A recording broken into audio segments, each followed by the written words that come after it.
Start. তো আমি অনলাইনে কিছু মাসকাবারি জিনিস অর্ডার করেছিলাম, ভাবলাম তোমাদের সাথে শেয়ার করি সেগুলো কি কি। আমি নিজেও মানে ভুলে গেছি কি কি অর্ডার করেছিলাম।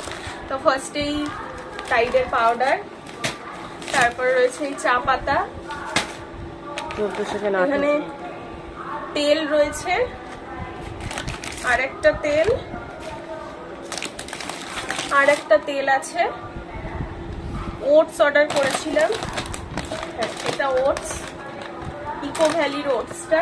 এখন থেকে রোজ রাত্রিরে ওটস খাবো তাই। আর এই হচ্ছে একটা বাথরুমের ক্লিনার। এখানে রয়েছে তিল 2 প্যাকেট, আর রয়েছে ডাল, আর এখানে বাদাম, আর এখানে আছে টমেটো সস, আর এই আছে ফিনাইল।